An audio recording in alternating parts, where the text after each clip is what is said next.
Sugar நிறைய பேருக்கு இருக்குது, இல்லை பிபி இருக்குது. அந்த மாதிரி பிரச்சனைகள் இருக்கிறவங்க தேற்றான்கோட்டை லேகியமோ இல்லை சூரணத்தையும் எடுத்துக்கலாமா?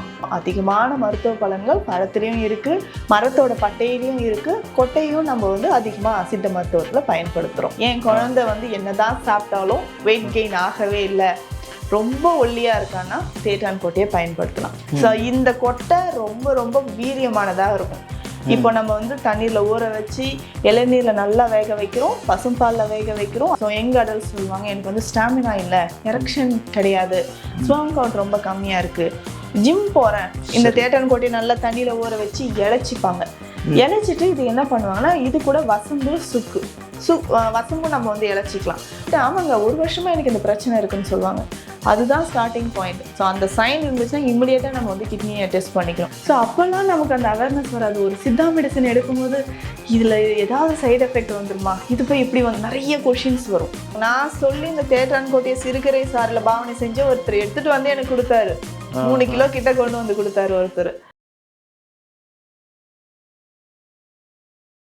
டாக்டர் இன்டர்வியூ சேனல் வியூஸ் எல்லாத்துக்கும் வணக்கம். நான் வில்சன். நம்ம சேனலில் நிறைய மூலிகைகளுடைய மருத்துவ பயன்பாடுகள் பற்றி பார்த்துட்டு வர்றோம். அதுக்கு உங்கள் ரெஸ்பான்ஸ் வேறு லெவலில் இருந்துகிட்டு இருக்குது. ரீசெண்டாக கூட நம்ம டாக்டர் நித்யா நமக்கு திரிபலா பற்றிய வீடியோ ஒன்று பண்ணியிருந்தாங்க. உங்களோட கமெண்ட்லாம் பார்க்கும்போது எங்களுக்கு ரொம்ப மோட்டிவேஷனாக இருந்தது. நிறைய வீடியோ பண்ணுறதுக்கு எங்களுக்கு ரொம்ப தூண்டுதலாக இருக்குது. இப்போ கூட நம்ம இருக்கக்கூடிய இடம் சென்னை ஆதம்பாக்கத்தில் தீக்ஷாலயா சித்தா ஹெல்த் கேர் அப்படிங்கக்கூடிய ஒரு சித்த மருத்துவமனையில் இருக்கிறோம். இங்கே சித்த மருத்துவர் நித்யா நம்மளோட இணைஞ்சிருக்கிறாங்க. ஸோ இந்த வீடியோவில் நம்ம தேற்றான்கோட்டை பற்றி பார்க்க போகிறோம். தேற்றான்கோட்டை சம்மந்தமான வீடியோக்கள் நீங்கள் நிறைய யூடியூப்பில் பார்த்துருக்கலாம். இருந்தாலும் நம்ம சேனலில் தேற்றான்கோட்டை சம்மந்தமான எல்லா கேள்விகளையும் தொகுத்து ரொம்ப ஒரு ஆழமான விவாதம் நம்ம இப்போ பண்ண போகிறோம். இதற்காக நம்ம கூட இணைஞ்சிருக்கிறவங்க சித்த மருத்துவர் நித்யா. அவங்கள நம்ம சேனல் ரெகுலராக பார்க்குறவங்க எல்லாத்துக்குமே தெரிஞ்சிருக்கும். அதனால் இந்த வீடியோ கண்டிப்பாக அவங்க எல்லாத்துக்குமே ரொம்ப உபயோகமாக இருக்க போது. வீடியோ முழுமையாக பாருங்கள். இது வரைக்கும் நீங்கள் நம்ம சேனலை சப்ஸ்கிரைப் பண்ணல அப்படின்னா சப்ஸ்கிரைப் பண்ணி பக்கத்தில் இருக்க பெல் பட்டனை கிளிக் பண்ணி ஆல் ஆப்ஷனை செலக்ட் பண்ணிக்கோங்க. நம்ம சேனலில் வீடியோ பண்ணணும் அப்படின்னு நினைக்கக்கூடிய டாக்டர்ஸ், அதாவது மக்கள் மேலே நல்ல எண்ணம் இருக்கக்கூடிய, மக்களுக்கு நல்லது செய்யணும் அப்படிங்கக்கூடிய ரொம்ப ஆர்வம் இருக்கக்கூடிய மருத்துவர்கள் யாராக இருந்தாலும் எங்களை தொடர்பு கொள்ளலாம். அது மாதிரி நம்ம சேனலில் அட்வர்டைஸ்மெண்ட் பண்ணணும் அப்படின்னு நினைக்கிறவங்களும் நம்ம சேனலை தாராளமாக தொடர்பு கொள்ளுங்க. டாக்டர் வணக்கம். வணக்கம் டாக்டர். நம்ம இந்த வீடியோவில் தேற்றான்கோட்டை பற்றி பேசலாம். தேற்றான்கோட்டை பார்த்தீங்கன்னா தாயை போல தேற்றக்கூடிய தேற்றான்கோட்டை தேராத உடலையும் தேற்றிவிடும் அப்படின்னு நிறைய சொல்லப்படுது. அதை பற்றி நிறைய வீடியோக்களும் யூடியூப்பில் பார்க்குறோம். அந்த அளவுக்கு ரொம்ப விசேஷமானதா? அதில் என்ன ஸ்பெஷலான குணங்கள் இருக்குது? நீங்களே சொல்லிட்டீங்க, தாயை போல தேற்றும், தேற்றாத உடலையும் தேற்றும் தேற்றான்கோட்டை. பேர்லயே இருக்கு, மெலிந்த உடலை தேற்றக்கூடிய ஒரு மூலிகை, அற்புதமான ஒரு மூலிகை தான் தேற்றான்கோட்டை அப்படின்னு சொல்றோம். நம்ம நிறைய இப்போ சவுத் இந்தியாவில் நமக்கு நிறைய காடுகளில் குளத்து ஓரங்கள் எல்லாம் இது நட்டு வச்சிருப்பாங்க. பெரிய மரம் வகையை சேர்ந்தது தான் இது. தேற்றா மரம் அப்படின்னு தான் வழக்கில் சொல்லுவாங்க. தேத்தா மரம்னு சொல்லுவாங்க. இன்னமும் இருக்குது அந்த மரங்கள், நிறைய இடத்துல இருக்கு. இதுதான் தேற்றான்கோட்டை மரம் நமக்கு தெரியாது. அந்த மாதிரி இருக்கும். இதோட பழம் பாத்தீங்கன்னா நல்லா கொஞ்சம் கசப்பா வெப்ப தன்மை இருக்கக்கூடியது, உடலுக்கு வெப்பத்தை உண்டாக்கக்கூடியது தான் இது. இதுக்கு உள்ள இருக்கிற கொட்டை தான் தேற்றான்கோட்டை அப்படின்னு நம்ம சொல்றோம். அதிகமான மருத்துவ பலன்கள் பழத்திலையும் இருக்கு, மரத்தோட பட்டையிலையும் இருக்கு, கொட்டையும் நம்ம அதிகமா சித்த மருத்துவத்துல பயன்படுத்துறோம். இப்போ கடுக்காயில் நம்ம உள்ள இருக்கக்கூடிய விதையை பயன்படுத்தாமல் தோல் மட்டும் தான் பயன்படுத்தணும் அப்படிங்கிற மாதிரிலாம் இருக்கு இல்லையா? ஆனால் இந்த தேற்றான்கோட்டை எப்படி பயன்படுத்துவாங்க? பொதுவாக முழுமையாக அந்த கொட்டையுமே எடுத்துக்குவாங்களா? கொட்டையுமே எடுத்துக்கலாம். இப்போ ஒவ்வொரு மருந்து செய்யறோம் இல்லைங்களா, அதுக்கு ஏற்ற மாதிரி சுத்தி முறை இருக்கு, சரி, பாவனை முறை இருக்கு. அதுக்கு ஏற்ற மாதிரி தான் அந்த தேற்றான்கோட்டையும் நம்ம பயன்படுத்துறோம். இப்போ பொதுவாக நிறைய பலன்கள் இருக்கு. பேசிக்கா நமக்கே தெரிஞ்சது என்னன்னா, அந்த தண்ணீரை சுத்திகரிக்கிறதுக்கு, இல்ல பல நோய்களை தீர்க்கக்கூடிய மருந்தாகவோ லேகியமாகவோ கஷாயமாகவோ சூரணமாகவோ நம்ம தேற்றான்கோட்டையை பயன்படுத்தும் போது ஒன்னொன்னுத்துக்கும் ஏத்த மாதிரி அதை நம்ம சுத்தி பண்ணியோ பாவனை செஞ்சோ நம்ம பயன்படுத்திக்கலாம். சுத்தி முறைன்றது ரொம்ப இம்பார்ட்டன்ட். ஒவ்வொரு மூலிகைக்குமே நம்ம ரொம்ப முக்கியமா சொல்றது சுத்தி முறை. ஸோ அப்போதான் ஒரு மூலிகைக்குமே அதுல இருக்கக்கூடிய டாக்ஸின்ஸ், நச்சு பொருட்கள் எல்லாமே வெளியேறும். இப்போ நம்ம கடுக்காய்க்கு சொன்ன மாதிரி கொட்டையை எடுத்துட்டு நம்ம யூஸ் பண்றோம், சுக்குக்கு தோல் எடுத்துட்டு யூஸ் பண்ணுங்க சொல்ற மாதிரி தேற்றான்கோட்டையை நம்ம சுத்தி செஞ்சுட்டு பயன்படுத்துறது நல்லதா இருக்கும். பேசிக்கா இதை எப்படி சுத்தி பண்றோம் அப்படின்னா, இதை பசும்பால்ல வேக வைக்கணும். அதுக்கு முன்னாடி குறிப்பிட்ட நாள் அளவு மருந்துக்கு ஏற்ற மாதிரி தண்ணீர்ல எத்தனை நாள் ஊற போடணும், இளநீர்ல எத்தனை நாள் ஊற போடணும். சில மருந்துக்கு, தோல் நோய்க்கு செய்யற மருந்துகள்லாம் பசு கோமியத்துல நம்ம ஊற போடுவோம். பசு மூத்திரத்துல அந்த கோமியத்துல தேற்றான்கோட்டையை ஊற போட்டு எக்ஸ்டர்னல் மெடிசன் செய்யறதுக்கு அதை பயன்படுத்தலாம். பசும்பால்ல, இளநீர்ல, சிறுகீரை சாறு, ஒரு நோய்க்கு ஏற்ற மாதிரி இதை நம்ம சுத்தி செய்து நம்ம பயன்படுத்தணும். ஓகே. சரி மேடம், இப்போ நீங்கள் வந்து இந்த தேற்றான்கொட்டையோட பலன்கள் எங்களுக்கு சொல்லுங்களேன். எந்தெந்த மாதிரியான பிரச்சனைகள், எந்தெந்த மாதிரியான நோய்களுக்கு தேற்றான்கொட்டை ஒரு தீர்வாக இருக்குது அப்படின்னு? பேசிக்கா நம்ம வந்து குடிநீர். அந்த காலத்துலலாம் என்ன பண்ணுவோம்னா, குளத்து ஓரத்துல எதுக்கு இந்த தேற்றான்கொட்டை மரத்தை நட்டு வச்சாங்க? அது கனி அப்படியே குளத்துல விழும், தண்ணியை வந்து சுத்திகரிச்சிடும். இந்த கொட்டை தண்ணி சுத்தம் பண்ணுமா? தேற்றான்கொட்டை தண்ணீரை சுத்தப்படுத்தும். சரி. நேச்சுரலாவே நம்ம கோடை காலம் வந்துருச்சுன்னா பானை தண்ணீர் குடிப்போம். பானையை நல்லா கழுவிட்டு என்ன பண்ணுவாங்கன்னா, இந்த தேற்றான்கொட்டையை அப்போ வீடுகள்ல தண்ணியில ஊற போட்டு வச்சிருப்பாங்க. கொட்டையை எடுத்து அந்த பானையோட உள்ள அப்படியே ஒரு கோடு மாதிரி இழைச்சி விட்டுருவாங்க. இழைச்சதுக்கு அப்புறம் தண்ணி மோண்டுட்டு வீட்டுக்கு வந்து வச்சிருவாங்க. நைட் ஃபுல்லா அந்த தண்ணியை வச்சுட்டு காலையில அந்த தண்ணியை குடிக்கலாம். இல்லைன்னா அந்த தேற்றான்கொட்டையை முழுசாகவே அந்த பானை தண்ணீர்ல போட்டுட்டு அடுத்த நாள் நம்ம யூஸ் பண்ணிக்கலாம். ஏன்னா தண்ணியில இருக்கக்கூடிய கிருமிகள் நிறைய, இப்போல்லாம் நம்ம வந்து வாட்டர் பியூரிஃபையர்லாம் யூஸ் பண்றோம். அப்போல்லாம் நேச்சுரலா இதுதான் வந்து யூஸ் பண்ணாங்க. தேற்றான்கொட்டையை போட்டுட்டோம்னா அதுல இருக்கக்கூடிய நம்ம கிருமிகளா இருக்கட்டும், இல்ல டஸ்ட் இருக்கு, எல்லாமே அடியில வந்து செட்டில் ஆயிடும். ஸோ மேல இருக்கக்கூடிய தண்ணியை வந்து குடிப்பாங்க. சுவை எப்படி இருக்கும்? சுவை ஏதாவது மாறுமா? தண்ணியோடைய சாதாரண சுவை இருக்குமா, இல்லை இதனால எதுவும் மாறுமா? மாறும். தேற்றான்கொட்டையோட சுவை வந்து அந்த தண்ணீர்ல தெரியும். சரி. இப்போ வந்து நம்ம இந்த தேற்றான்கொட்டையோட இன்னும் சில மூலிகையும் சேர்த்து தண்ணீர்ல போட்டு குடிக்கலாம். ஓகே. அந்த மாதிரி பார்த்தோம்னா நம்ம இந்த தேற்றான்கொட்டை ஒரு 4-5 கொட்டையை எடுத்துக்கலாம். இது கூட இப்போ சம்மர் டைம் வருது இல்லைங்களா? சம்மர் டைம்ல இந்த வாட்டரை வந்து பியூரிஃபை பண்றதுக்கு, ஹெல்த்தியாகவும் நம்ம தண்ணியை குடிக்கணும், உடல் உஷ்ணம் தணிக்கணும்னா இது கூட கொஞ்சம் நெல்லிக்காய் வற்றல் சேர்த்துக்கலாம். நெல்லிக்காய் வற்றல், நன்னாரி, வெட்டிவேர், இது எல்லாம் சேர்த்து, கிராம்பு ஒரு சின்ன பீஸ், ஏலக்காய் எல்லாம் போட்டு ஒரு காட்டன் கிளாத்ல நல்லா கட்டி தண்ணிக்குள்ள போட்டுடலாம். ஸோ நைட் ஃபுல்லா அந்த தண்ணிக்குள்ள அது இருக்கு, காலையில எந்திரிச்சு நம்ம அதை குடிக்கலாம். ஸோ டே ஃபுல்லா இந்த தண்ணி எல்லாருமே குடிச்சிக்கலாம். இதனால எனக்கு சளி பிடிக்குமா, வேற ஏதாவது தொந்தரவு வருமா, டேஸ்ட் நல்லாவே இருக்கும். அந்த நெல்லிக்காயோட டேஸ்ட், தேற்றான்கொட்டையோட டேஸ்ட் அந்த தண்ணியில இறங்கி அதை நம்ம குடிக்கும் போது நல்ல ஒரு மூலிகை தண்ணீர் மாதிரி இருக்கும். வெட்டிவேரோட ஸ்மெல்லாம் தனியாவே தெரியும். சரி. தண்ணியை சுத்திகரிக்கணும், நம்ம ஆரோக்கியமான தண்ணீரை குடிக்கணும்னா இந்த மூலிகை பேக்கை நம்ம தண்ணிக்குள்ள போட்டுட்டு அந்த தண்ணியை நம்ம குடிச்சிக்கலாம். ஓகே. இது ஒரு குறிப்பிட்ட காலத்துக்கு செய்யணுமா, இல்லைன்னா இது வந்து தொடர்ந்து எப்போ வேணாலும் சாப்பிடக்கூடியது தானா? இந்த மாதிரி போட்டு குடிக்கக்கூடியது தானா? எப்போ வேணாலும் சாப்பிடலாம். ஆனால் டெய்லி அதை மாத்திடணும்.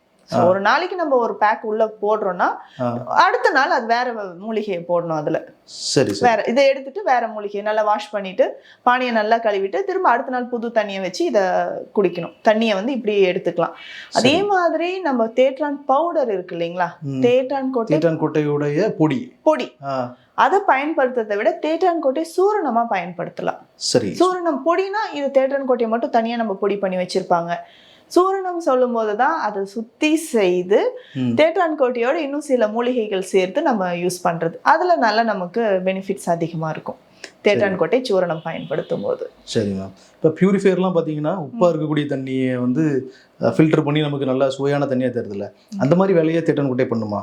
ஹார்ட்னஸ் இருக்கக்கூடிய ஒரு தண்ணியில் தேற்றான்கொட்டை போட்டால் ஹார்ட்னஸ் குறைஞ்சி குடிக்கிறதுக்கு நல்லா இருக்கிற மாதிரி மாறுமா?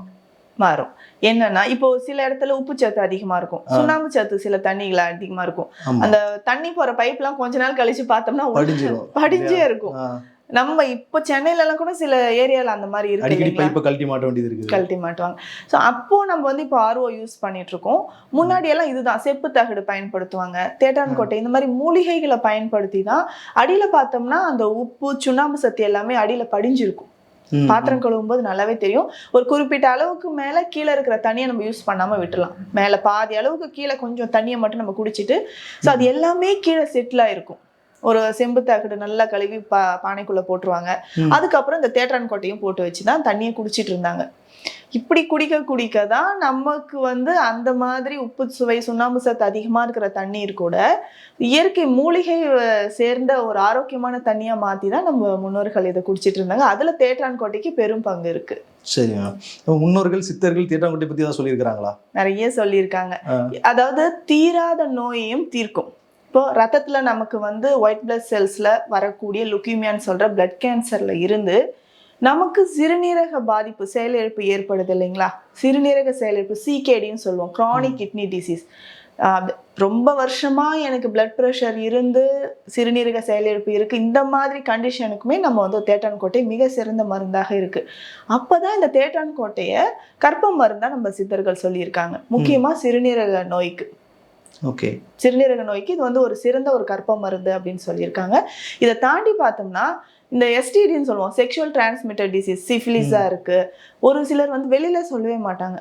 ஸோ பிளட் டெஸ்ட்ல தான் நமக்கு தெரியும் பாசிட்டிவா இருக்கா நெகட்டிவா இருக்கா. இந்த மாதிரி இன்ஃபெக்ஷன் இருக்கு, லேடிஸ்கோ ஜென்ஸ்கோ யூரினரி ட்ராக்ட் இன்ஃபெக்ஷன், சிஃபிலிஸ் இருக்கு. இந்த மாதிரி பால்வினை சம்பந்தப்பட்ட நோய்களுக்கு வெட்டை நோய்கள் அப்படின்னு சித்த மருத்துவத்துல சொல்லுவோம். இதற்கு அதாவது மூலாதார சூடு அதிகமாகி அதனால வரக்கூடிய நோய்கள். தேட்டான் குட்டையும் சூடு தானே இல்லையா? தேட்டான் கொட்டை சூடு தான். அதுக்கு தான் அதை வந்து பாவனை செய்யணும்னு நம்ம சொல்றது. ஓகே.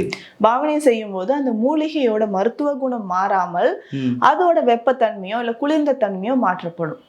ஓகே. பாவனை செய்தல் அப்படின்னு சொல்லும்போது இப்ப தேற்றான் கோட்டையை சிறுகீரை சாறுல பாவனை செய்யும்போது அதோட வெப்பத்தன்மை மாறுது, மருத்துவ குணங்கள் இன்னும் அதிகமாகுது. அப்ப சிறுகீரையோட மருத்துவ குணமும் இதுல சேருது, தேற்றான் கோட்டையோட மருத்துவ குணமும் சேர்ந்து ஒவ்வொரு நோய்க்கு தகுந்த மாதிரி சில மூலிகையும் இதுல சேர்த்து கொடுக்கும்போது அது இன்னும் பவர்ஃபுல்லா அந்த மெடிசன் வந்து இருக்கும். அதனால அந்த கற்பம் மருந்து அப்படின்னு நம்ம சொல்றோம். ஓகே. இப்போ நீங்க சொன்னதுல 2 விதமான நோய்கள் சொல்லிட்டீங்க இல்லையா? ஒன்று வந்து பால்வினை நோய்கள் சம்மந்தப்பட்டது, இன்னொன்று வந்து கிட்னிக்கு யூஸ்ஃபுல்லாக இருக்குங்க இல்லையா? கிட்னியில் எந்த மாதிரியான பிரச்சனை இருக்கிறவங்க எந்த மாதிரியான இதில் எந்த மாதிரியான மருந்து எடுத்துக்கொள்ளணும், அது சம்பந்தமான கொஞ்சம் அதிகமான தகவல் தருவீங்களா? இப்போ கிட்னி டிசீஸ் எதனால வருதுன்னா பேசிக்கா ஹை பிளட் ப்ரெஷர். பல வருடங்களாக எனக்கு வந்து ரத்த கொதிப்பு இருந்துகிட்டே இருக்கு, இதுக்கு நான் நிறைய மருந்துகள் சாப்பிட்றேன். இது ஃபர்ஸ்ட். யாருக்கெல்லாம் ஒரு 5 வருடங்கள் 7 வருடங்களுக்கு மேல ஹை பிளட் ப்ரெஷர் இருக்கோ கிட்னி சிறுநீரகங்கள் பாதிப்பு ஏற்படுறதுக்கு நிறைய வாய்ப்புகள் இருக்கு. அடுத்தது ஆல்கஹால் நிறைய எடுக்கிறவங்க. அடுத்ததாக நமக்கு பார்த்தோம்னா நமக்கு டயபெட்டிஸ், சுகர் இருக்கிறவங்களுக்கு, ஸோ சர்க்கரை நோய் இருக்கிறவங்களுக்கும் சிறுநீரக பாதிப்பு ஏற்பட வாய்ப்புகள் இருக்கு. இதுக்கு அடுத்தது எந்த கேட்டகரி, நம்ம வந்து அதிகமான ஸ்டீராய்டு மெடிசன் எடுக்கிறேன், பெயின் கில்லர் எடுக்கிறேன், இவங்களுக்கு எல்லாமே கிட்னி ஃபெயிலியர் வர்றதுக்கு சான்சஸ் இருக்கு. ஹெரிடிட்டியாவும் வரலாம் பரம்பரை ரீதியாக. அதுல வந்து பாலிசிஸ்டிக் கிட்னி டிசீஸ்ன்னு சொல்லுவோம். எப்படி நம்ம யூட்ரஸ் ஓவரீஸ்ல வந்து பாலிசிஸ்டிக் ஓவரி சிண்ட்ரோம் சொல்றோம் இல்லைங்களா, பிசிஓடி லேடிஸ்க்கு சொல்ற மாதிரி கிட்னிலையும் நமக்கு வந்து நீர்க்கட்டிகள் மாதிரி நீர்க்கட்டிகள் சிறுநீரகத்திலையும் வர ஆரம்பிக்கும். இது வந்து ஹெரிடிட்டியா வரும். இந்த மாதிரி கண்டிஷனுக்கு இந்த மாதிரி கிட்னி ஃபெயிலியர் ஆகுது, நமக்கு கிட்னில வந்து சுருக்கம் இருந்துருச்சு, இஜிஎஃப்ஆர்னு சொல்லுவோம், குளோமருலர் ஃபில்ட்ரேஷன் ரேட் ரொம்ப குறையுது, அது சிறுநீரகத்தோட வடிகட்டும் தன்மை. ஸோ அதில் இருக்கக்கூடிய நெஃப்ரான்ஸ் எல்லாமே சுருங்குது, சுருங்கி போய் சிறுநீரக செயலிழப்பே கொஞ்சம் கொஞ்சமாக குறைஞ்சிட்டு வருது. அப்போ என்ன சொல்லுவாங்க, டயாலிசிஸ் பண்ணுங்க. அந்த மாதிரி ஸ்டேஜில் இருக்கவங்களையும் காப்பாற்றக்கூடியதற்கு இந்த தேற்றான் கோட்டை ஒரு முக்கிய பங்கு வகிக்குதுன்னு சொல்லலாம். இப்போ யூரியா, கிரியேட்டினின், யூரிக் ஆசிட் லெவல்லாம் நம்ம பிளட்ல டெஸ்ட் பண்ணி பார்க்குறோம். அந்த டைம்ல நமக்கு கிரியேட்டின் லெவல் அதிகமாக இருக்கும்பொழுது, கிரியேட்டின் லெவல் நார்மலாக பிலோ 2 தான் இருக்கணும், 1.8 1.7 இருக்கிறது நார்மல். இப்போ 2 கிராஸ் பண்ணுதுன்னா நம்ம ரொம்ப நிறைய பேர் பண்ணுற மிஸ்டேக் என்னன்னா 2 புள்ளியை கடந்து போனாலும் பார்த்துக்கலாம்னு விடுவாங்க. அது 6 7 12 வரைக்கும் போயிடுச்சுன்னா அப்போ டயாலிசிஸ் பண்ணுங்க. இப்போ நவீன மருத்துவத்தில் 6 7 பாயிண்டை கிராஸ் பண்ணும்போது டயாலிசிஸ்ன்னு சொல்லுவாங்க. அந்த மாதிரி இருக்கக்கூடிய நிறைய நபர்கள் சித்த மருந்து எடுத்து நம்ம அதில் முக்கியமான ஒரு மெடிசனாக இந்த தேற்றான் கோட்டை கற்பத்தை கொடுக்குறோம். ஸோ யூரியா கிரியேட்டின் லெவல் அதிகரிக்க ஆரம்பிக்குது அப்படின்னா தேற்றான் கோட்டை எடுக்கணும். தேற்றான் கோட்டை அதுவும் நம்ம கொடுக்குற ஸ்பெஷலாக பாவனை செஞ்சு கொடுக்குறோம் இல்லைங்களா, அது எடுக்கும்போது நல்ல ரிசல்ட் இருக்கும். அது கூடயும் சில குரு மருந்துகள் சேர்த்து கொடுக்கும்பொழுது கிட்னிக்கு பொறுத்த வரைக்கும் நிறைய பேர் சொல்ற ஒரு விஷயம் என்னன்னா, எனக்கு தெரியாது சித்தால இப்படி இருக்குன்னே தெரியாது.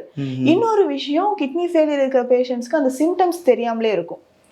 சடனா ஒரு நாள் எனக்கு வந்து கிடினஸ் ஆயிடுச்சு, வாமிட் வருது, கை கால் வீங்கிடுச்சு, ரொம்ப யூரினே வரல. ஸோ எடுத்து டெஸ்ட் பண்ணி பார்க்கும்போது தான் தெரியும் யூரியா கிரியேட்டின் அதிகமாகிடுச்சு. ஐயோ சிகேடி ஸ்டேஜ் வந்து 4 5 ஃபைனல் ஸ்டேஜ் 5 தான். ஸோ எடுத்தோடனே 4 5 ஆயிடுச்சு. அப்போ ஃபஸ்ட்டு செகண்ட் தேர்ட் ஸ்டேஜ் வரைக்கும் எனக்கு தெரியலையா அப்படின்ற மாதிரி ஒரு நிலையில தான் இருப்பாங்க. அது வந்து சிம்டம்ஸ் தெரியாமலே நம்மளை கொண்டு போயிட்டு இருக்கும். ஒரு வேலை தெரியுதுன்னா இமிடியேட்டா சித்தா ட்ரீட்மெண்ட் ஸ்டார்ட் பண்ணலாம். இப்போ அதிகமாக போயிருச்சு, கண்ட்ரோல் மீறி போயிருச்சு, இல்லை டயாலிசிஸ் பண்ணுறாங்க, அந்த மாதிரி சூழ்நிலையில் வந்தவங்க கூட இந்த தேற்றான் கோட்டை வந்து அவங்களுக்கு ஏதாவது பலன்கள் கொடுக்க வாய்ப்புகள் இருக்குதா? பலன்கள் கொடுக்கும். இப்போ டயாலிசிஸ் பண்ணிட்டு இருந்தாலும் நம்ம அவர்களுக்கு தேற்றான் மருந்து கொடுக்கலாம். எப்படின்னா சுருங்கி இருக்கிற நிறைய பேருக்கு டவுட் இதுதான், அதுதான் சுருங்கி போயிடுச்சு திரும்ப ரிவர்ஸ் வருமா? நிச்சயமா வரும்.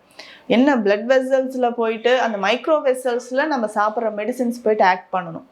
திரும்ப வந்து கிட்னியில இருக்கிற செல்கள் எல்லாமே புதுப்பிக்கப்பட்டு அது வந்து திரும்பவும் அதோட நடந்திருக்குதா? நீங்க அந்த மாதிரி பேஷண்ட்ஸ் பார்த்துருக்கீங்களா? நடந்திருக்கு. இப்போ டயாலிசிஸ் தான் தீர்வுன்னு சொல்லிட்டு வருவாங்க, இன்னும் 1 மாசத்துல எனக்கு டயாலிசிஸ் சொல்லியிருக்காங்க, கிட்னி டிரான்ஸ்பிளான்டேஷன் சொல்லியிருக்காங்க. இந்த மாதிரி கண்டிஷன்ல இருக்கிறவங்களுக்கு நம்ம மெடிசனை கொடுக்கணும். இது கூட இன்னும் நிறைய மருந்துகள் கொடுத்து, முக்கியமா டயட், ஸோ உணவு முறைகளும் கரெக்டாக ஃபாலோ பண்ணோம்னா டயாலிசிஸ் இல்லாமலே சிறுநீரக செயலிழப்பிலிருந்து முழுவதுமாக விடுபடலாம். சரி மேம். இதனால வேற என்ன பலன்கள் கிடைக்குது? வேற நோய்கள் அப்படின்னு பார்த்தோம்னா, இப்போ ஒரு சிலருக்கு நம்ம சொன்ன மாதிரி அண்டர் வெயிட்ல இருக்காங்க. என் குழந்தை வந்து என்னதான் சாப்பிட்டாலும் வெயிட் கெயின் ஆகவே இல்லை, ரொம்ப ஒல்லியா இருக்கான்னா தேற்றான் கோட்டையை பயன்படுத்தலாம். அதுக்கு நம்ம தேற்றான் கோட்டை லேகியம் இருக்கு. ஸோ அகத்தியர் பரிபூர்ணம் 400ல் அழகா சொல்லியிருப்பாரு. இந்த தேற்றான் கோட்டை லேகியமை எப்படி நம்ம செய்ய போறோம் அப்படின்னா, பேசிக்கா இப்ப நம்ம எப்படி செய்யறோம்னா இந்த நூல் குறிப்புல சொல்லி இருக்கிற மாதிரி தான் நம்ம செய்யறோம். ஒரு 10 நாள் அந்த தேற்றான் கோட்டையை தண்ணீர்ல ஊற வைக்கணும். தேற்றான் கோட்டையை பார்த்தோன்னா ரொம்ப கடினமா இருக்கும், அரைக்கவே முடியாது, ரொம்ப ஸ்ட்ராங்கா இருக்கும். ஒரு சாதாரணமா ஒரு மூலிகை எடுத்து நம்ம உடைக்கிறோம்னா ஈஸியா உடைஞ்சிருங்க. இந்த தேற்றான் கோட்டை இருக்கு பாத்தீங்களா, உடைக்கவே முடியாது. அது வந்து 10 நாள் தண்ணியில ஊற வைக்கணும். ஊற வச்சதுக்கு அப்புறம் மேல் தோலை எடுத்துட்டு அதுக்கப்புறம் இளநீர்ல நல்லா கொதிக்க வைக்கணும்.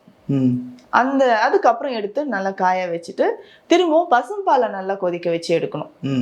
இதை வந்து 1-2 தட்டி நம்ம எடுத்து வச்சுட்டு நெய்ல வறுத்து எடுத்து உலர்த்தி வைக்கணும்.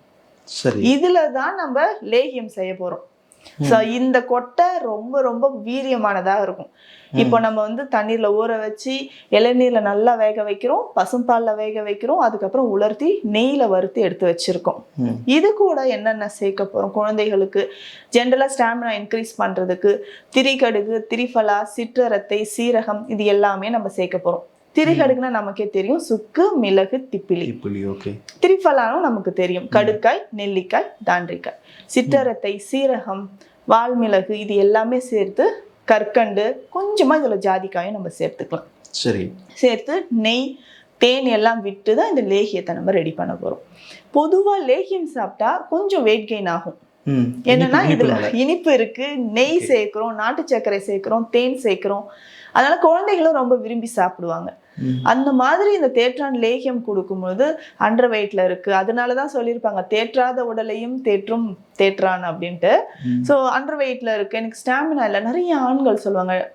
ஸோ யங் அடல்ட்ஸ் சொல்லுவாங்க, எனக்கு வந்து ஸ்டாமினா இல்லை, எரெக்ஷன் கிடையாது, ஸ்பெர்ம் கவுண்ட் ரொம்ப கம்மியா இருக்கு, ஜிம் போறேன், நான் ஏதாவது ஹெல்த்தியா எடுத்துக்கலாமா? இவங்க எல்லாத்துக்குமே அஸ்வகந்தாவுக்கு மாற்றா இது பார்க்கப்படுதா தேற்றான் கோட்டை? அஸ்வகந்தாவோட சேர்த்தும் இதை எடுக்கலாம். ரெண்டுமே சாப்பிடலாம், ரெண்டும் சாப்பிடலாம். பட் என்னன்னா இப்ப அஸ்வகந்தா மட்டும் நான் தனியா எடுக்கிறேன் அப்படின்றவங்க தேற்றான் வேண்டாம். இல்ல ஒரு நாள் நான் அஸ்வகந்தா எடுக்கிறேன், நெக்ஸ்ட் டே நான் தேற்றான் எடுக்கிறேன், காலையில அஸ்வகந்தா எடுக்கிறேன், இல்ல நைட்ல நான் தேற்றான் கோட்டை லேகியம் சாப்பிட்டுக்கிறேன், அந்த மாதிரி எடுத்துக்கலாம். சரி சரி. அந்த மாதிரி ஜிம் போறவங்களுக்கு, ஆண்களுக்கு ரொம்ப ரொம்ப யூஸ்ஃபுல்லா இருக்கும் இந்த தேற்றான் லேகியம். அதே மாதிரி நம்ம சொன்ன மாதிரி சிஃபிலிஸ் இருக்கா, இந்த கண்டிஷனுக்கு சிஃபிலிஸ்னா அந்த கொனேரியா அப்படின்னு சொல்றேன்ல, பால்வினை நோய்கள்னு சொல்றோம். சரி. இந்த மாதிரி வெட்டை நோய்கள் மூலாதார சூடுனால் ஆண்களுக்கு வரும். யூரின் பாஸ் பண்ணும்போது அதுலேயே வந்து ஸ்பெர்ம் கலந்து வெளியில வர்றது, சம்டைம்ஸ் வந்து ப்ளீடிங் ஆகிறது, ப்ரோஸ்டேட் கிளாண்ட் என்லார்ஜ்மெண்ட் இருக்கும் சில ஆண்களுக்கு. ஸோ ஒரு 50 வயதை கடந்த நபர்களுக்கு இது இருக்கும். இந்த மாதிரி கண்டிஷன்ல இருக்கிறவங்களுக்கும் தேற்றான் கோட்டையை நம்ம பயன்படுத்தலாம். அவர்களுக்கு இந்த லேகியமாகவோ சூரணமோ இல்லை கற்பம் பேஸ் பண்ணி கற்பம் மருந்தாகவோ இந்த தேற்றான் கோட்டையை யூஸ் பண்ணிக்கலாம். சரி. இப்போ வந்து உடல்ல எந்த பிரச்சனையும் இல்லை, நான் வந்து உடல் தேற்றணும், பலமா இருக்கணும் அப்படின்னு நினைக்கிறவங்களும் எடுத்துக்கலாம். அதுக்கு கன்சல்டேஷன் வேணுமா? டாக்டர் கன்சல்டேஷன் வேணுமா? ஜென்ரலா வேணாம். இப்போ தேற்றான் கோட்டை லேகியம் நம்ம சாப்பிட்றோம்னா ஒரு 5 கிராம் ஒரு வேளை டெய்லி சாப்பிட்டா கூட. எந்த வேளை? காலையிலயோ இல்ல நைட்லயோ நம்ம சாப்பிட்றதுக்கு முன்பா பின்பா? இது வந்து நம்ம திருவிழாவில் வந்து நிறைய பேர் கேட்டிருந்தாங்க, சாப்பாட்டுக்கு முன்னாடி வேணுமா பின்னாடி சாப்பிட்றதா அப்படிங்கிறது. Okay okay. லேகியம் வந்துங்க இப்போ ஜென்ரலா மருந்து மாதிரி நம்ம எடுக்கவே வேண்டாம். நான் காலையில மறந்துட்டேன், சரி மதியம் எடுத்துக்கிறேன், ஐயோ நான் சாப்பிட்டு இப்பதானே சாப்பிட்டு முடிச்சேன், 1 hour ஆச்சு, சாப்பிடலாம். ஒரு மருந்து மாதிரி இல்லாம இது ஜென்ரலா ஒரு சப்ளிமெண்ட் மாதிரி எடுத்துக்கலாம். அப்படின்னா தேற்றான் கோட்டை லேகியத்தை அந்த டைம் இல்ல, ஒரு நாளைக்கு ஒரு வேளை ஒரு 5 கிராம்னா ஒரு ஸ்பூன் ஃபுல்லா எடுத்து சாப்பிட்டு தண்ணி குடிச்சிடலாம். அவ்வளவுதான், எடுத்து சாப்பிட்டு தண்ணி குடிச்சிக்கலாம். தேற்றான் கோட்டை லேகியம் ஜென்ரலா இப்படி எடுத்துக்கலாம். இல்ல நான் மெடிசன் மாதிரி எடுக்கிறேன், எனக்கு வந்து வெயிட் கெயின் ஆகணும்னா ஒரு நாளைக்கு 2 வேளை சாப்பிட்டதுக்கு அப்புறம் காலை இரவு அளவு 5 கிராம் ஒரு ஸ்பூன் ஃபுல்லா எடுத்து சாப்பிட்டுக்கலாம். சரி. இப்போ லேகியம் வந்து நான் ஒரு நாளைக்கு 1/2 ஸ்பூன் சாப்பிட்றேன், ஒரு நாளைக்கு 2 ஸ்பூன் சாப்பிட்றேன், டேஸ்டா இருந்துச்சுன்னு சாப்பிட்டவங்களும் இருக்காங்க. பட் அந்த அளவுக்கு இதுல வந்து நம்ம கொஞ்சம் டோசேஜ் அதிகமாயிடுச்சு, சைடு எஃபெக்ட் ஆயிடுமா? கிடையாது. இது சப்ளிமெண்ட் மாதிரி நம்ம எடுக்கிறோம். ஒரு 10 கிராம் நம்ம சாப்பிட்டாலும் அது ஒன்றும் செய்யாது. ஒரு நாளைக்கு ஒரு 10 கிராம் அளவு கூட எடுத்துக்கலாம். ஓகே, இதுல வந்து ஹை புரோட்டீன் இருக்கு அப்படின்னு நான் படிச்சேன், அது உண்மைதானா? உண்மை, புரோட்டீன் இருக்கு, நிச்சயமா உண்மைதான். புரோட்டீன் வந்து அதிகமா இருக்கு. அதனால நான் சொன்னேன், ஜிம் போறவங்க இது எடுத்துக்கலாம். ஜிம் போறவங்களுக்கு ஸ்பெஷலா நம்ம எப்படி சப்ளிமெண்டரி வேற பவுடர்ஸ் எடுக்கிறதுக்கு பதிலா தேட்டான்கொட்டை பெஸ்ட் இல்லையா? ரொம்ப பெஸ்ட். இப்போ அதுல சில மூலிகைகள் வச்சு இப்போ ஜிம் போறவங்களுக்கு பார்த்தோம்னா ஸ்பெஷலா அஸ்வகந்தா, சதாவரி, இந்த தேட்டான்கொட்டை, சாலமிஸ்ரி, இந்த மாதிரி மூலிகைகள் சேர்த்து நம்ம அந்த பவுடரை எடுத்துக்கலாம், சூரணமா எடுத்துக்கலாம். இது அப்படி ஒரு சூரணம் இருக்கா? அப்படி நம்ம இப்போ ஜென்ரலா எடுக்கிறது, நம்ம எடுக்கிறது தான். இப்போ டாக்டர் கன்சல்ட் பண்ணீங்கன்னா அவங்க நமக்கு ஏத்த மாதிரி ஒரு ஃபார்முலா ரெடி பண்ணி கொடுப்பாங்க. எல்லாருக்குமே இப்போ நான் ரஃபா சொல்லியிருக்கேன், பொதுவா இந்த மூலிகைகள் எல்லாமே சேர்த்து எடுத்துக்கலாம். இப்போ நான் எப்படி கொடுக்குறேன்னா அவங்களோட வெயிட் பார்க்கணும், ஆல்ரெடி எப்படி இருக்காங்க, ஜிம் போயிட்டு இருக்கீங்க, ஸோ வெயிட் என்ன, ஏஜ் என்ன, நாடி பார்த்து இந்த எந்தெந்த மூலிகைகள் சேர்த்து கொடுக்கலான்னு ஒரு ரேஷியோ போட்டு அதுக்கேற்ற மாதிரி ஏலரிசியோ இல்லை நாட்டு சர்க்கரையோ அதில் சேர்த்து நம்ம கொடுக்கும்போது தான் அதிகமான பலன்கள் நமக்கு கிடைக்கும் ஜிம் போகிறவங்களுக்கு. இதை டெய்லி நம்ம பாலில் மிக்ஸ் பண்ணி கொடுத்தோம்னா அதிகமான அந்த ப்ரோட்டீன் வந்து பேலன்ஸ்டாக இதில் நமக்கு கிடைக்கும். சரி மேம், சில பேர் வந்து இந்த தேட்டான்கொட்டை ரெகுலராக சாப்பிட்றவங்க வந்து வயிறு உப்புசமாக இருக்குது அப்படிங்கிற மாதிரியான ஒரு சில கம்ப்ளைண்ட்ஸ் எழுதியிருக்கிறாங்க. அந்த மாதிரி சான்சஸ் இருக்கா? ப்ரோட்டீன் அதிகமாக இருக்கிறதுனால அப்படி வருதா? அது அப்படி இருந்தால் அதை அவங்க என்ன செய்யணும்? தேட்டான்கொட்டையை சாப்பிடும்போது சாதாரணமாக வயிறு உப்புசம் வரும். ஓகே, எப்படி நம்ம சாப்பிட்றோன்னா கடையில் போயிட்டு தேட்டான் பொடியை வாங்கி சாப்பிடுவாங்க. சிலருக்கு இது மாந்தத்தை உண்டு பண்ணும். மந்தம்னா அந்த வயிறு சரியாமை, நீங்க சொன்ன மாதிரி வயிறு உப்புசம் வரும். புரோட்டீன் ஹை புரோட்டீன்னால வரும். புரோட்டீன் வந்து இதுல அதிகமா இருக்கு. அதுக்கு தான் நம்ம பேலன்ஸ் பண்றோம் இல்லைங்களா? எப்படி இதை பேலன்ஸ் பண்றோம்? நம்ம வந்து பியூரிஃபை பண்ண சுத்திப்படுத்தி எடுத்துக்கிறோம். இல்ல இது கூட கொஞ்சம் நாட்டு சக்கரை சேர்த்து சாப்பிடுங்க, ஏலக்காய் பொடி, சீரகம், ஓமம் சேர்த்து சாப்பிடுங்கன்னு ஒவ்வொருத்தருக்கும் சொல்றோம். தனி பொடியா நம்ம தேட்டான்கொட்டை எடுக்கும் போது வயிறு உப்புசம் வரதான் செய்யும். ஆனா இதுவே நம்ம வந்து மருந்தா எடுக்கும்போது ஹார்மோன் இம்பேலன்ஸ் இருக்கிறவங்களுக்கும் இந்த தேட்டான்கொட்டை வந்து மெடிசனா நம்ம எடுத்துக்கலாம். அப்படி அதுக்கும் சரியாகுமா? பெண்கள் சாப்பிடலாம் அதுக்காக? பெண்களுக்கு தைராய்டு டிஃபிஷியன்சி இருக்கு, நிறைய பெண்களுக்கு பார்த்துருப்போம். பல வருஷமா எனக்கு வந்து தைராய்டு பிரச்சனை இருக்கு, இந்த தேட்டான்கொட்டையை பயன்படுத்தலாம். இந்த தேட்டான்கொட்டையை நல்லா தண்ணியில ஊற வச்சு இழைச்சிப்பாங்க. இழைச்சிட்டு இது என்ன பண்ணுவாங்கன்னா இது கூட வசம்பு, சுக்கு, வசம்பும் நம்ம வந்து இழைச்சிக்கலாம். பேஸ்ட் மாதிரி இப்போ சந்தனம்லாம் இழைக்க பேஸ்ட் மாதிரி வருது இல்லைங்களா? இதை நம்ம தொண்டையில பத்து போடுவாங்க. தொண்டை அப்போ வெளிப்புறமா அப்ளை பண்ணணும், எக்ஸ்டர்னலா தொண்டையில வந்து பத்து போட்டுக்கிட்டே வரணும். தைராய்டு கிளாண்ட் வந்து ஸ்வெல்லிங் இருக்கு, குரல் கம்மல் இருக்கு, ரொம்ப ட்ரை காஃப் இருக்குன்னா இதை வந்து பத்து போடலாம். முக்கியமா இந்த லங் கெப்பாசிட்டி, நுரையீரல் பிரச்சனைக்கும் நம்ம தேட்டான்கொட்டையை நமக்கு பயன்படுது. இந்த லேகியம் எல்லாம் சாப்பிட்றோம், சூடான பாலில் இந்த தேட்டான்கொட்டை லேகியத்தை நம்ம சாப்பிட்டுட்டு சூடான பால் குடிக்கிறோம். இல்லைன்னா தேட்டான்கொட்டை சூரணத்தை பாலில் கலந்து குடிக்கும் போது அந்த லங்ஸில் இருக்கக்கூடிய தொடர்ந்து எனக்கு ஒரு மாதம் ஆனாலோ இல்லை கொஞ்சம் கிளைமேட் சேஞ்ச் ஆனாலோ ஏதாவது ஃபுட்டு மாற்றி சாப்பிட்டாலோ கோல்டு வருதுன்னா தேட்டான்கொட்டை சூரணம் அதுக்கு பெஸ்ட்டாக இருக்கும். ஓகே, அவங்க எப்படி எடுத்துக்கணும், எந்த அளவு எடுத்துக்கணும்? இப்போ நீங்கள் சொன்னதுதான் சொன்ன மாதிரி ஒரு 2.5 ஸ்பூன் போதும், 2 கிராம் அளவுக்கு சூரணம் எடுத்து பால்ல, சூடா இருக்கக்கூடிய பால்ல கலந்து குடிக்கணும். அடிக்கடி இப்போ வந்து தொண்டை கரகரப்பு இருக்குன்னா எடுத்துக்கலாம். எக்ஸலண்டா பார்த்தோம்னா இந்த தைராய்டு டிஃபிஷியன்சி இருக்கு, ஹைப்போதைராய்டிசம், ஹைப்பர் தைராய்டிசம்னு இந்த தொண்டையில நம்ம பத்து போட்டுக்கிட்டே வரும்போது நல்ல பலன்கள் நமக்கு கிடைக்குது. அதே மாதிரி பெண்களுக்கு அப்படின்னு பார்த்தோம்னா அடிக்கடி வர்றது யூரினரி ட்ராக் இன்ஃபெக்ஷன் தான். டயபெட்டிக் இருக்கு, சர்க்கரை நோயாளிகளுக்கு பெண்களுக்கு அடிக்கடி நம்ம யூரினரி ட்ராக் இன்ஃபெக்ஷன் பார்க்க முடியுது. மெனோபாஸ் டைம்லயும் நிறைய வரும். ஏன்னா ஒரு வெஜினல் ட்ரைனஸ் ஏற்பட்டு அந்த இம்யூனிட்டியே இல்லாமல் போகுது. அடிக்கடி நமக்கு என்ன இந்த மாதிரி ஈஸ்ட் இன்ஃபெக்ஷன், ஃபங்கல் இன்ஃபெக்ஷன் வருதுன்னா இந்த தேட்டான்கொட்டையை நம்ம தண்ணீர்ல போட்டு, இந்த ஊறல் குடிநீர்னு சொல்லுவோம், ஊறல் குடிநீர்னா நைட்டு நம்ம தண்ணீர்ல போட்டுட்டு காலையில அந்த தண்ணியை குடிக்கணும். அதனால என்ன பலன்? இப்ப நீங்க சொன்ன பிரச்சனைகளுக்கா? உடல் உஷ்ணம் குறையும், யூரினரி ட்ராக் இன்ஃபெக்ஷன் வராம இருக்கும். வெள்ளைப்படுதல் பிரச்சனை நிறைய பெண்களுக்கு இருக்கு, இதுக்குமே இதை எடுத்துக்கலாம். வெள்ளைப்படுதல் பிரச்சனை இருக்குன்னா இந்த தேட்டான்கொட்டை சூரணம் இருக்கு இல்லைங்களா, இதை யூஸ் பண்ணிக்கலாம். பூசணிக்காய், வெள்ளை பூசணிக்காய் சாறு காலையில நம்ம எடுத்துக்கணும். இந்த பூசணிக்காய் சாறுல தேட்டான்கொட்டை சூரணம் போட்டு காலையில வெறும் வயிற்றுல குடிச்சுக்கலாம்.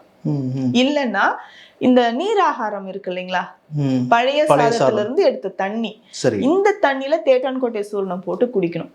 இது பெண்களுக்கு மட்டுமா? அப்படி கிடையாது. இப்ப வெயில் காலத்துல நமக்கு வந்து உடல் உஷ்ணம் நிறைய ஆகுது, கண் எரிச்சல் வருது, இந்த மாதிரி கண்டிஷனுக்கும் இந்த தேட்டான்கொட்டை சூரணத்தை நான் சொன்ன மாதிரி வெள்ளை பூசணிக்காய் சாறு, இல்லைன்னா இந்த பழைய சாதத்து தண்ணி, நீராகாரம், இளநீர் இதுல போட்டு குடிக்கலாம். சரிம்மா, தேட்டான்கொட்டை ஊறல் குடிநீர் பத்தி சொன்னீங்க இல்லையா, அது வந்து எவ்வளவு தண்ணியில எவ்வளவு கொட்டைகள் போடணும், அதை ப்ரிப்பேர் பண்ணணும்னு நினைச்சாங்கன்னா?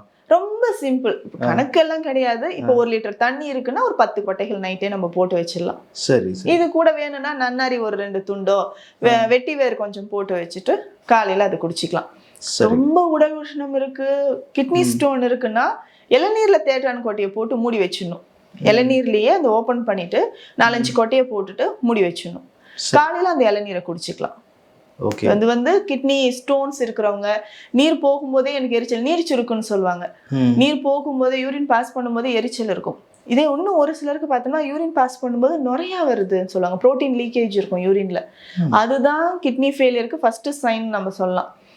யூரின் பாஸ் பண்ணும்போது எனக்கு நுரை வருது, கண்டுக்காம விட்டுட்டு ஆமாங்க 1 வருஷமா எனக்கு இந்த பிரச்சனை இருக்குன்னு சொல்லுவாங்க. அதுதான் ஸ்டார்டிங் பாயிண்ட். ஸோ அந்த சைன் இருந்துச்சுன்னா இம்மிடியேட்டாக நம்ம வந்து கிட்னியை டெஸ்ட் பண்ணிக்கணும். அதுக்குமே இந்த இளநீர்ல தேற்றான் கொட்டையை போட்டு நம்ம குடிக்கலாம். மேம், எனக்கு ஒரு டவுட்டு. இப்போ சித்த மருத்துவத்தில் இருக்கக்கூடிய மூலிகையில் பார்த்தீங்கன்னா ஒரு பெரிய குழப்பம் இருக்குது. ஏன்னா நீங்கள் வந்து இந்த தேற்றான் கொட்டையே பார்த்தீங்கன்னா பலவிதமான நோய்களுக்கு மருந்தாக சொல்கிறீங்க. சிறுநீரகம் சம்மந்தப்பட்ட நோய்கள், பால்வினை நோய்கள், இன்னும் நிறைய நோய்களுக்கு மருந்தாக இருக்குது அப்படின்னு சொன்னீங்க இல்லையா? ஆனால் எனக்கு ஏதோ ஒரு விஷயத்துக்காக அது தேவை, எனக்கு உடலை தேற்றணும், அவ்வளோதான், வேறு எதுவும் இல்லை. நான் வந்து அந்த எடுக்கலாமா? தேற்றான் கொட்டை எடுத்தோன்னா இது போய் என்னை உடலை தேற்றதோடு நிறுத்தாமல் சிறுநீரகத்தில் ஏதாவது இம்ப்ரூவ் பண்ண ட்ரை பண்ணுறது, இல்லை வேறு விதமான அட்வர்ஸ் எஃபெக்ட் ஏதாவது வந்துடக்கூடாது இல்லையா? அதுக்கு அந்த மாதிரி பக்க விளைவுகள், வேறு பிரச்சனைகளை உருவாக்குறதுக்கான வாய்ப்புகள் எந்த அளவுக்கு இருக்குது தேற்றான் கொட்டையை பொறுத்தவரையில்? இந்த கேள்வி நிறைய பேருக்கு இருக்கும். எல்லாமே கன்சல்டேஷன் வருவாங்க, பேசி முடிச்சுட்டு மேம் இதனால சைடு எஃபெக்ட் வருமா?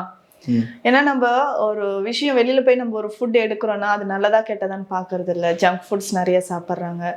ஸோ குழந்தைகளுக்குமே கண்ணை மூடிட்டு அந்த பேக்கிங் ஐட்டம்ஸ் எல்லாம் வாங்கி கொடுத்துட்றாங்க. ஸோ அப்போல்லாம் நமக்கு அந்த அவேர்னஸ் வராது. ஒரு சித்தா மெடிசன் எடுக்கும்போது இதில் ஏதாவது சைடு எஃபெக்ட் வந்துருமா, இது போய் இப்படி நிறைய கொஷின்ஸ் வரும். அந்த அடிப்படையில் பார்க்கும்போது நான் சொல்றது என்னன்னா, ஒவ்வொரு மூலிகைக்குமே ஒவ்வொரு வந்து ஹெல்த் பெனிஃபிட்ஸ் இருக்கு. அளவுக்கு அதிகமாகவோ இல்லை தப்பாக சாப்பிட்டாலோ உடலுக்கு ஒத்துக்காம சாப்பிட்டாலோ நமக்கு சைடு எஃபெக்ட் வரும். நிச்சயமா வரும். எல்லா மூலிகைக்குமே அந்த மாதிரி இருக்கு. எக்ஸாம்பிள் இப்போ கருஞ்சீரகமே எடுத்தாலும் ஆல்ரெடி எனக்கு ஹீட் பாடி, நான் கருஞ்சீரகம் எடுக்கிறேன்னா இன்னும் ஹீட்டாக தான் ஆகும். அது சீதபேதி வரைக்கும், டிசென்ட்ரி வரைக்கும் வந்துடும். ரத்த பேதியே வர வரைக்கும் அது வந்து சைடு எஃபெக்டை கொடுக்கும். ஸோ அப்போ வந்து நம்ம ஹெல்த், நம்ம உடலுக்கு அது வந்து ஒத்துக்கும் பட்சத்தில் அது எந்த மாதிரி சாப்பிடணுமோ அது தெரிஞ்சு நம்ம சாப்பிட்றது நல்லது. அதே மாதிரி தான் இப்போ தேற்றான் கொட்டைக்கு இவ்வளோ ஹெல்த் பெனிஃபிட்ஸ் இருக்கு. இதுவே நம்ம வந்து சுத்தி செய்யாமல் இருக்கு, பியூரிஃபை பண்ணல, ஜென்ரலாக அந்த பொடியை வந்து இப்போ ரொம்ப நாள் எக்ஸ்பைரி ஆகிருக்கும் சில கடைகள் எல்லாம், அதை வாங்கி சாப்பிட்டோம்னா நிச்சயமாக பேதி உண்டாக்கும். சரி. ஸ்டாமினாக்கு நான் வந்து கரெக்டாக லேகியம்னா ஒரு லேகியம்னா 6 மாதத்துக்குள்ளே அந்த லேகியம் ப்ரிப்பேர் பண்ணியிருக்காங்களா, கரெக்டாக ரெடி பண்ணியிருக்காங்களான்னு பார்த்துட்டு நம்ம எடுத்துக்கலாம். ஜென்ரலாக ஒரு லேகியம் எடுக்கிறேன், ஒரு மெடிசன் எடுக்கிறனாவே ஒரு மண்டலம் இல்லை 30 நாள்லேருந்து 48 நாட்கள் வரைக்கும் எடுத்துட்டு கொஞ்சம் கேப் விடுறது நல்லது. ஸ்டாமினா நம்ம இன்க்ரீஸ் பண்ணோம்னா தேற்றான் கொட்டை லேகியம் தொடர்ந்து எடுத்துக்கலாம். ஒரு மண்டலம் எடுத்துட்டு கொஞ்சம் கேப் விட்டுட்டு அதுக்கப்புறம் திரும்ப 1 மந்த் கேப் விட்டுட்டு அப்புறம் கூட திரும்ப தேற்றான் கொட்டை லேகியமாக எடுத்துக்கலாம். ஸோ அந்த மாதிரி ஒரு மூலிகைக்குமே அந்த மாதிரி எடுக்கிறது நல்லது. ஸோ கொஞ்சம் நமக்கு பாடி வேறு மாதிரி இருக்குது, நம்மளே செல்ஃபாக எடுத்துக்காம ஒரு சித்தா டாக்டரை நீங்கள் கன்சல்ட் பண்ணிட்டு எடுத்தோம்னா இன்னும் அது பெனிஃபிட் வந்து இன்னும் நிறைய இருக்கும். சரிம்மா, ஓகே. அடுத்தது வந்து இந்த தேற்றான் கொட்டை லேகியத்தையோ இல்லை பவுடரையோ வந்து யாராவது சாப்பிடக்கூடாது அப்படின்னு லிமிடேஷன்ஸ் இருக்குதா? இவர்கள் எல்லாம் அதை தவிர்த்தால் நல்லது, சாப்பிட வேண்டாம் அப்படின்னு? ஜென்ரலாக நமக்கு வந்து இப்போ கசப்பு சுவை ஒத்துக்காம ஒரு சிலர் இருப்பாங்க. வாயில கசப்பு பட்டாலே எனக்கு ஒத்துக்காது. இது கசப்பா இருக்குமா? கொஞ்சம் கசப்பா தான் இருக்கும். சரி, கசப்பா தான் இருக்கும். குழந்தைகளுக்கு நம்ம சூரணம் கொடுக்கும்போது தேன்ல கொடுங்க இல்லை பால்ல கொடுங்கன்னு தான் சொல்லுவோம். குழந்தைகளுக்கு எத்தனை வயசு குழந்தைகள்ல இருந்து கொடுக்கலாம்? அவங்க தேற்றணும்னு நினைக்கிறாங்க தன்னுடைய குழந்தைய, எந்த வயசுல இருந்து இதை கொடுக்கலாம்? லேகியம் ஒரு 2 வயது குழந்தையில இருந்து கொடுக்கலாம். தேற்றான் கொட்டை லேகியம் சின்ன குழந்தைகள்னா ஒரு அளவுன்னு பார்த்தீங்கன்னா சுண்டைக்காய் சைஸ் தான், ஒரு 1/4 டீஸ்பூன் எடுத்து நம்ம குழந்தைகள் 2 வயசு குழந்தைகள்ல இருந்து தினம் ஒரு வேளை இதை நம்ம கொடுத்துக்கிட்டே வரலாம். இது நம்ம டெய்லி கொடுக்கும்போது நல்ல ஸ்டாமினா இன்க்ரீஸ் பண்ணும். நான் சொன்ன மாதிரி கொஞ்ச நாள் தேற்றான் லேகியமோ, அதுக்கப்புறம் இன்னும் கொஞ்ச நாள் அஸ்வகந்தா லேகியம், நெல்லிக்காய் லேகியம். சித்த மருத்துவத்தில் லேகியம்னாவே குழந்தைகளுக்கு ரொம்ப பிடிக்கும். இனிப்பா இருக்கிறதுனால, உடலையும் தேற்றக்கூடிய ஈஸியா இருக்கிறதுனால நம்ம இது கன்சியூம் பண்றதுக்கும் ஸ்வீட்டா இருக்கும். குழந்தைகள் விரும்பி சாப்பிடுவாங்கன்னா லேகியமா நம்ம இந்த மாதிரி எடுத்துக்கலாம். சரி, ஒவ்வொரு ஏஜுக்கும் ஏற்ற மாதிரி. இப்போ யாரெல்லாம் இதை சாப்பிடக்கூடாது அப்படின்னு கேட்டிங்கன்னா, நான் சொன்ன மாதிரி கசப்பு சுவை எனக்கு பிடிக்காம இருக்குன்றவங்க அவாய்ட் பண்ணிக்கலாம். இல்லை அடிக்கடி எனக்கு IBS கம்ப்ளைண்ட் இருக்கு, சாப்பிட்டோடனே மோஷன் போகிற கம்ப்ளைண்ட், இரிட்டபிள் பவல் சிண்ட்ரோம், இந்த கண்டிஷன் இருக்கிறவங்க சூரணம் எடுக்கிறத அவாய்ட் பண்ணிக்கலாம். ஏன்னா ஒரு சிலருக்கு லூஸ் மோஷன் போகிறதுக்கு வாய்ப்பு இருக்கு. ஓகே. ஃபர்ஸ்ட் ஒரு 2 டேஸ் சாப்பிட்டு ஒருவேளை அந்த அறிகுறிகள் இருந்தால் நிறுத்திக்கலாம். நிறுத்திட்டு அகைன் ஒரு 2 டேஸ்க்கு அப்புறம் சாப்பிடலாம். ஒரு மூலிகை எடுக்கும்போது இந்த மாதிரி லூஸ் மோஷன் வருது, இல்ல இருமல் வருது, இல்ல வாமிட் மாதிரி ஒரு சென்சேஷன் வருது, யாருக்காவது ஒரு சிலருக்கு நடக்கும். ஓகே. ஸோ அது ஒரு 2 நாள் பிரேக் விட்டுட்டு அகைன் நம்ம சாப்பிட ஆரம்பிச்சோம்னா அது பாடி அதுக்கு அடாப்ட் ஆகிட்டு நம்ம சாப்பிட ஆரம்பிச்சுக்கலாம். சரி, பெரியவங்க வந்து சுகர் நிறைய பேருக்கு இருக்குது, இல்லை பிபி இருக்குது, அந்த மாதிரி பிரச்சனைகள் இருக்கிறவங்க தேற்றான்கோட்டை லேகியமோ இல்லை சூரணத்தையும் எடுத்துக்கலாமா? எடுத்துக்கலாம். இப்போ சுகர் இருக்குன்னா பேசிக்கா இதுல ஸ்வீட் நிறைய இருக்கு. சரி. சர்க்கரை நோயாளிகள் எந்த வகையான லேகியமும் சாப்பிடக்கூடாது. இதுக்கு பதிலா நம்ம என்ன பண்ணலாம்னா கற்ப மருந்தாகவோ இல்ல இந்த தேற்றான் லேகியத்துக்கு பதிலா நம்ம சூரணமாகவோ எடுத்துக்கலாம். இந்த வெந்நீர்ல கலந்தோ இல்ல பால்ல கலந்தோ நம்ம எடுத்துக்கலாம். பிபி இருக்கிறவங்க ஆனா இது எடுத்துக்கலாம், லேகியமே கூட சாப்பிடலாம். லேகியமே கூட சாப்பிடலாம், இல்ல வெந்நீர்ல கொதிக்க வச்சும் இதை நம்ம குடிச்சுக்கலாம். சரி. கர்ப்பிணி பெண்கள் தாராளமா எடுத்துக்கலாம், டவுட்டே வேண்டாம். கர்ப்பிணி பெண்கள் இப்போ சதாவரியோட இந்த தேற்றானும் சேர்த்து எடுத்துக்கலாம். ஏன்னா ஆஃப்டர் பிள்ளை பேருக்கு பிறகு ஆஃப்டர் டெலிவரி என்ன ஆகும்னா அது மில்க் செக்ரீஷனை வந்து நமக்கு நல்லா என்ஹான்ஸ் பண்ணும். தேற்றான்கோட்டையும் சரி இந்த சதாவரியோட சேர்த்து எடுக்கணும். சதாவரி சூரணமாக இல்ல பால்ல கலந்து நம்ம எடுக்கும்போது கர்ப்பிணி பெண்களும் இதை எடுத்துக்கலாம். சிலருக்கு வந்து இந்த கான்ஸ்டிபேஷன் ப்ராப்ளம் இருக்குன்னா இந்த தேற்றான்கோட்டை எடுக்கிறது ரொம்ப சிறந்தது. இதுல வந்து நிறைய ஃபைபரும் இருக்கு, அதனால ஈஸியா நமக்கு மோஷன் போறதுக்கு இந்த தேற்றான்கோட்டை யூஸ்ஃபுல்லா இருக்கும். ஆனா அவங்கள கண்டிப்பா ஒரு சித்தா டாக்டரோட கன்சல்டேஷனோட எடுக்கிறது நல்லது. நிச்சயமா கன்சல்டேஷனோட எடுத்து எந்த மந்த்ல நம்ம வந்து பிரெக்னன்சில எந்த ட்ரைமஸ்டர்ல இருக்கிறோம், என்னென்ன மெடிசின்ஸ் ஆல்ரெடி எடுத்துருக்கிறோம், வேற ஏதாவது பாஸ் ஹிஸ்டரியில நமக்கு வேற ஏதாவது பிரச்சனைகள் இருக்கா, தைராய்டு இருக்கா, சுகர் இருக்கான்னு டாக்டரை கன்சல்ட் பண்ணிட்டு அதுக்கப்புறம் தேற்றான்கோட்டை சூரணமா எடுக்கலாமா நான் லேகியம் எடுக்கலாமான்னு எடுத்துக்கலாம். சரி. இந்த தேற்றான்கோட்டையுடைய பவுடர், சூரணம், லேகியம் இதெல்லாம் எங்க கிடைக்கும்? ஜென்ரலா சித்தா மெடிக்கல் ஷாப்ல இருக்கும். நம்ம கிட்ட வந்து பார்த்தோம்னா இந்த டிசீஸ் பேஸ்ல தான் நாடி பார்த்துட்டு தான் ஒவ்வொருத்தருக்கும் நம்ம தேற்றான்கோட்டையோட வேற என்ன மூலிகை நான் கொடுக்குறேன், எந்த மாதிரி பாவனை செய்ததை நான் கொடுக்குறேன்றதை நம்ம அப்படிதான் கொடுத்துட்டு இருக்கோம். நோய் சம்பந்தமா இருந்ததுன்னா உங்களை சந்திச்சு வாங்கிறது நல்லது. மற்றபடி தேற்றான்கோட்டை சம்பந்தமான பொருட்கள் வெளியே கூட வாங்கிக்கலாம், வெளியில வாங்கிக்கலாம், தாராளமா வாங்கிக்கலாம். அது சாப்பிடும் போது ஏதாவது சந்தேகங்களோ இல்ல உடல் உபாதைகள் சின்ன சின்ன உபாதைகள் இருந்தா டாக்டர் கன்சல்ட் பண்ணிட்டு அதை வேற மாதிரி எப்படி சாப்பிடலாமோ அப்படி எடுத்துக்கலாம். தேற்றான்கோட்டையை பொறுத்த வரைக்கும் அதிகமான பலன்கள் தான் நமக்கு இருக்கு. நம்ம கிராமப்புறங்கள்லயும் சரி, இப்போ அந்த காலத்துல ஒரு 40 வருடங்களுக்கு முன்னாடி எல்லாம் தேற்றான்கோட்டை வீடுகள்ல எல்லார் வீடுகள்லயுமே இருக்கும். இப்ப யாருக்கும் தெரியுது இல்லையே, எனக்கெல்லாம் கூட அது நான் பார்த்தது இல்ல, தெரியாது. தேற்றான்கோட்டை குட்டி நல்லா உருண்டையா இருக்கும், நல்ல சாண்டல் கலர்ல இருக்கும். ஸ்டைக்னஸ் பொட்டாட்டாரம் அப்படின்றது இதோட பொட்டானிக்கல் நேம். இது வீடுகள்ல எல்லாம் வச்சிருப்பாங்க. நான் சொல்லி இந்த தேற்றான்கோட்டையை சிறுகரை சாறுல பாவனை செஞ்சு ஒருத்தர் எடுத்துட்டு வந்து எனக்கு கொடுத்தாரு. 3 கிலோ கிட்ட கொண்டு வந்து கொடுத்தாரு ஒருத்தர். மேடம் நீங்க அவரே செஞ்சுட்டாரு. நான் முன்னாடி சொல்லியிருந்தேன், நான் சாப்பிட்டேன் மேம், நீங்க சொன்னீங்க அது உடைக்கிறது கஷ்டமா இருக்குன்னு சொன்னீங்க, உங்களுக்கு மருந்து செய்யறதுக்கு யூஸ்ஃபுல்லா இருக்கும்ல, நான் 3 கிலோ வச்சிருக்கேன் பாருங்க, சிறுகீரை சாட்டுல ஊற வச்சு உடைச்சி எடுத்துட்டு வந்திருக்கேன்னு கொண்டு வந்து கொடுத்தாரு. மேம் இறுதியா ஒரு கேள்வி, வந்து இப்ப தேற்றான்கோட்டை சாப்பிடணும்னு நினைக்கிறவங்க ஏற்கனவே வேறு ஏதாவது மருந்துகள் சாப்பிட்டுட்டு இருக்கிறாங்க, இல்லை வேறு மூலிகைகள் சாப்பிட்டுட்டு இருக்காங்கன்னு வச்சுக்கோங்களேன், குறிப்பா வந்து அமுக்கரா இல்ல வந்து திரிபலா இந்த மாதிரியான கருஞ்சீரகம் இந்த மாதிரியான விஷயங்கள் சித்த மருந்துகள் சாப்பிட்டு இருக்கவங்க இதை எடுக்கலாமா, இல்லை ஆங்கில மருந்துகள் ஏதாவது ஒரு நோய்க்கு மருந்து மாத்திரைகளாகவே எடுத்துக்கொண்டு இருக்கிறவங்களும் இதை சேர்த்து எடுத்துக்கலாமா? இப்போ ஆல்ரெடி நம்ம திரிஃபலாவோ இல்லை அஸ்வகந்தா எடுக்கும் பட்சத்துல தனியா தேற்றான் எடுக்க வேண்டாம். இப்போ அஸ்வகந்தா ஒரு 1/2 ஸ்பூன் எடுக்கிறோம்னா தேற்றான்கோட்டை ஒரு 1/2 ஸ்பூன் 2 மிக்ஸ் பண்ணி எடுத்துக்கலாம். சரி. தனித்தனியான்றது தேவை கிடையாது, ஏன்னா இரண்டுமே ஒரு அபார சக்தி இருக்கக்கூடிய மூலிகைகள் தான். சரி. ஸோ நம்ம அதனால இது கொஞ்சம் அது கொஞ்சம் அந்த மாதிரி எடுத்துக்கலாம். சரி. இல்லை ஆல்ரெடி நம்ம இப்போ ஆங்கில மருந்துகள் ஏதாவது சாப்பிட்டுட்டு இருக்கிறோம் அப்படின்னா ஆங்கில மருந்துகள் எடுத்ததுக்கு அப்புறம் கொஞ்சம் டைம் கேப் விடணும். ஒரு 20 மினிட்ஸ் ஆஃப்டர் 30 மினிட்ஸ்க்கு அப்புறம் நம்ம தேற்றான்கோட்டை சூரணம் எடுக்கிறோமோ லேகியம் எடுக்கிறோமோ எடுத்துக்கலாம். ஏன்னா நான் சொன்ன மாதிரி இது வந்து ஒரு மெடிசன் மாதிரி இல்லை, நம்ம ஸ்டாமினா இன்க்ரீஸ் பண்றதுக்கு ஒரு சப்ளிமெண்ட். ஸோ அதுக்கு டைம் டியூரேஷன் அப்படி கிடையாது, எந்த டைம்ல வேணாலும் நம்ம எடுத்துக்கலாம். ஆல்ரெடி நான் வந்து கருஞ்சீரகம் சாப்பிட்றேன்னா தாராளமா தேற்றானும் எடுத்துக்கலாம், கொஞ்சம் டைம் விட்டு அதுக்கு ஏற்ற மாதிரி நம்ம எடுத்துக்கலாம். அதே மாதிரி ஒரு குறிப்பிட்ட காலம் சாப்பிட்டுட்டு விட்டுறணும், அதான் மேட்டர் இல்லையா? சரி மேம், தேங்க்யூ ஸோ மச். நம்ம தேற்றான்கோட்டை சம்பந்தமான நிறைய கேள்விகள் கேட்டோம், எல்லா கேள்விகளுக்கும் ரொம்ப அழகாக தெளிவாக நிறைய தகவல்கள் சொல்லியிருக்கிறீங்க, ரொம்ப நன்றி. நம்ம இன்னொரு வீடியோவில் சந்திக்கலாம். நன்றி. தேங்க்யூ. இது வரைக்கும் பொறுமையாக நம்ம சேனலில் இந்த வீடியோவை முழுமையாக பார்த்த எல்லாருக்கும் ரொம்ப நன்றி. இந்த வீடியோ உங்களுக்கு எல்லாம் ரொம்ப உபயோகமாக இருந்திருக்கும் அப்படின்னு நினைக்கிறேன். வீடியோ வந்து ரொம்ப பிடிச்சிருந்துச்சி அப்படின்னா வீடியோ லைக் பண்ணுங்கள். நாங்கள் வந்து ரொம்ப உபயோகமாக இருக்குன்னு நினச்சாலும் அதை உறுதி செய்யக்கூடியது உங்களுடைய கமெண்ட் தான், உங்களுடைய கருத்துக்கள் தான். எப்படி இருந்தது, நாங்கள் கேட்ட கேள்விகள் எப்படி இருந்தது, டாக்டர் சொன்ன பதில்கள் உங்களுக்கு எப்படி இருந்தது, இதில் ஏதாவது இம்ப்ரூவ்மெண்ட்ஸ் எதுவும் வேணுமா உங்களுக்கு, இல்லை உங்களுக்கு வேறு ஏதாவது சம்மந்தமான இது சம்மந்தமான கேள்விகள் இருக்குதா, இல்லை வேறு மூலிகைகள் சம்மந்தமாக உங்களுக்கு ஏதாவது வீடியோஸ் பண்ணணுமா, உங்கள் கருத்துக்கள் எதுவாக இருந்தாலும் எங்களுக்கு ரொம்ப ரொம்ப அவசியமானது. அதனால் உங்கள் கருத்துக்கள் எல்லாத்தையும் கமெண்ட்டில் எழுதுங்க. இந்த வீடியோ வந்து ரொம்ப மிக மிக முக்கியமான ஒரு மூலிகை இது கூட. அதனால் எல்லாருக்குமே, தமிழ்நாட்டில் இருக்கக்கூடிய எல்லா மக்களுக்குமே தெரியணும். வீடியோ எல்லாத்துக்கும் ஷேர் பண்ணுங்கள். நான் இன்னொரு நல்ல வீடியோவில் உங்களை சந்திக்கிறேன். அது வரைக்கும் உங்களிடம் விடைபெறுவது உங்கள் வில்சன். நன்றி, வணக்கம்.